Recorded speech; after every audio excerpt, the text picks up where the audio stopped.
I just gotta hold on. I just gotta hold on. Alright, let's go.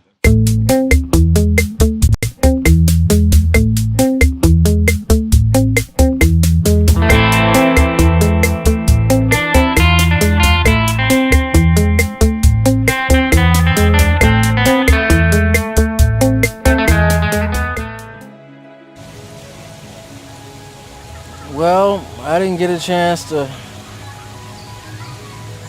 get my artwork today. My artist, he had a family emergency, so there's another delay.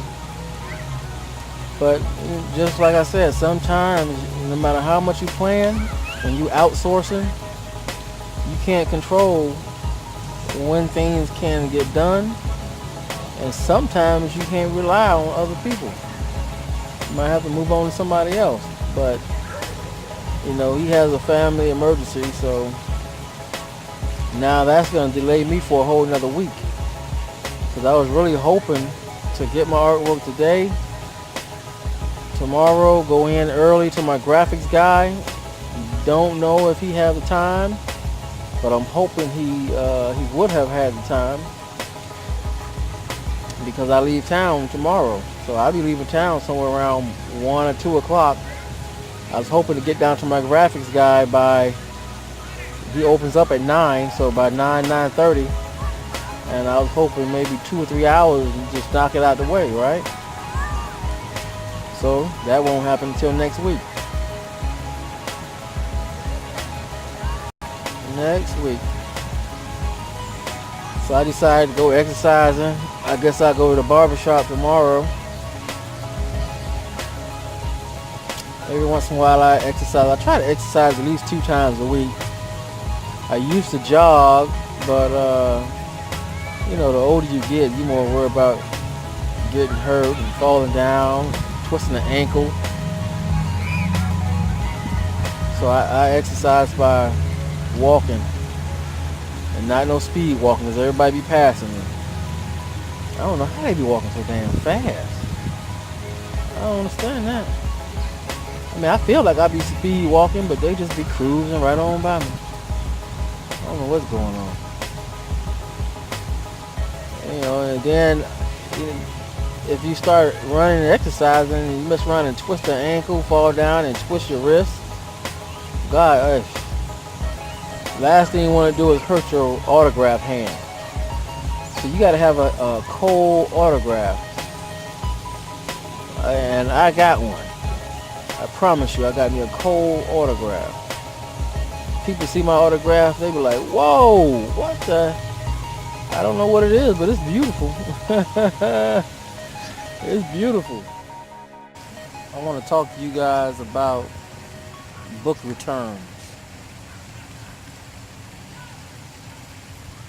So, say for example, if you are just getting started and you have not published yet, and you are going to self-publish, it's 2 ways you can get into the bookstore. But there's one way your book has to be to get into the bookstores. And one of them is your book has to be returnable. It has to be returnable, and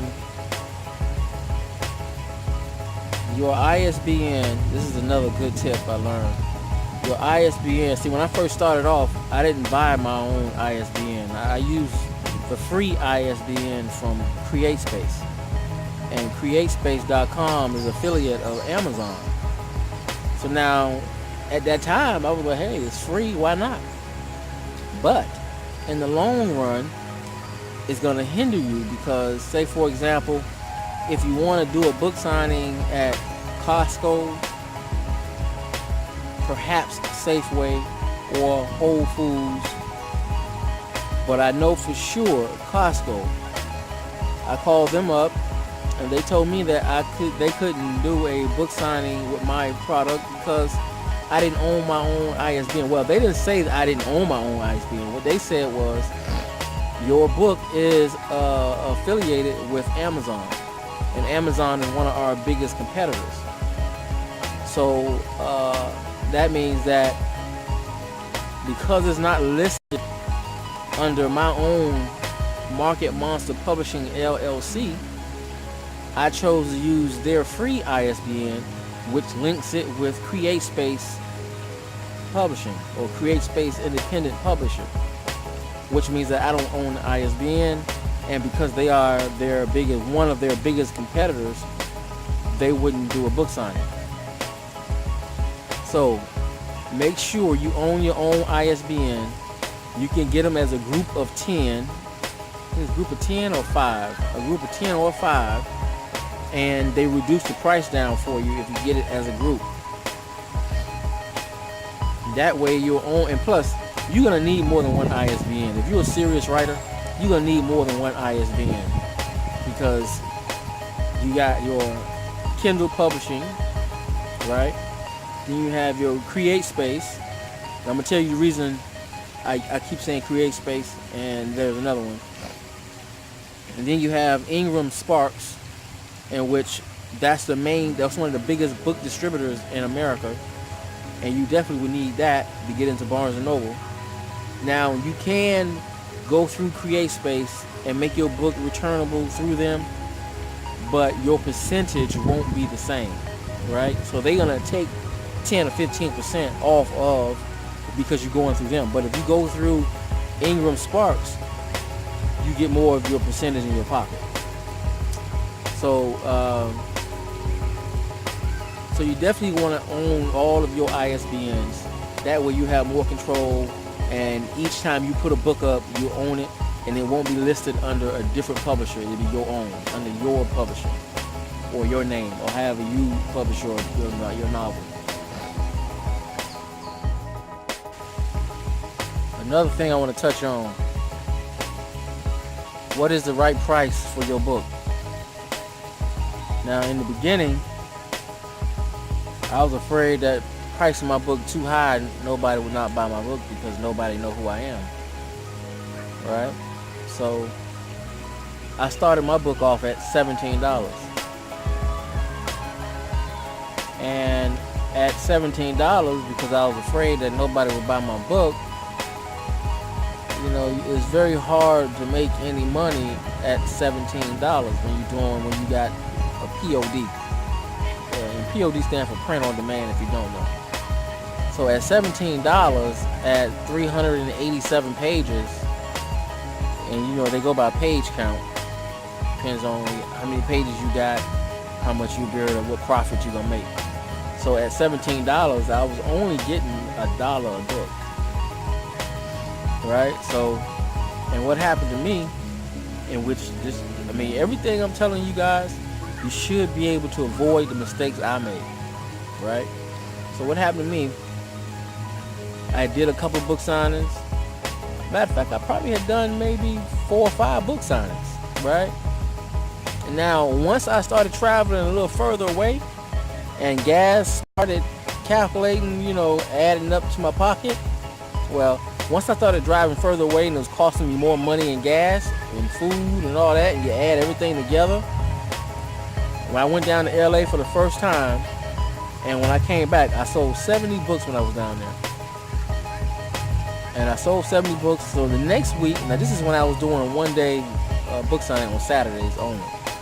So the next weekend, I went to San Luis Obispo. It's a very small store, very small town, but it's a busy town. But the thing is, they don't have a lot of room to set up.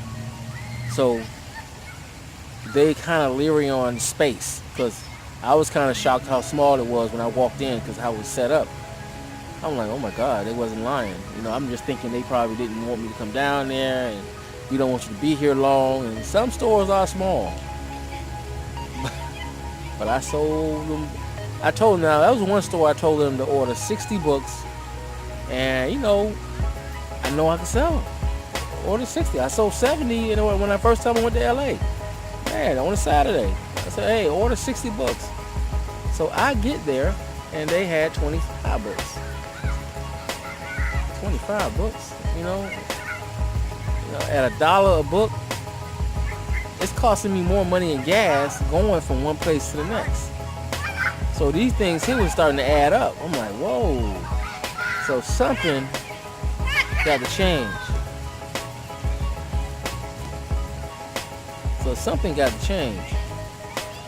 So I went in the computer and I changed it from $1 to $3.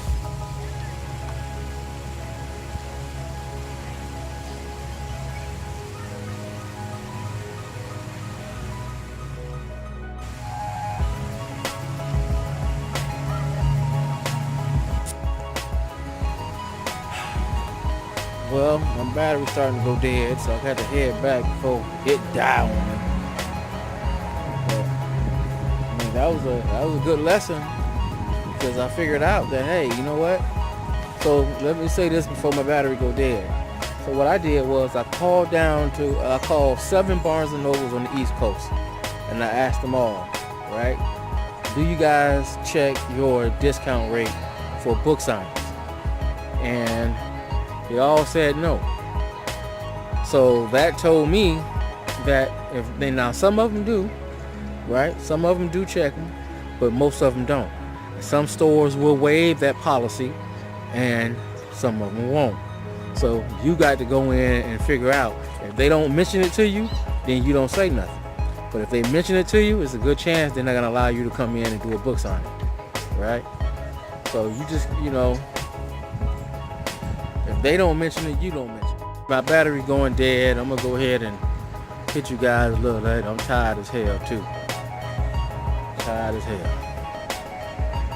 I got to hit the road tomorrow. I guess I'll take you guys along with me if you want to go. If you don't, I'll see you when I get back.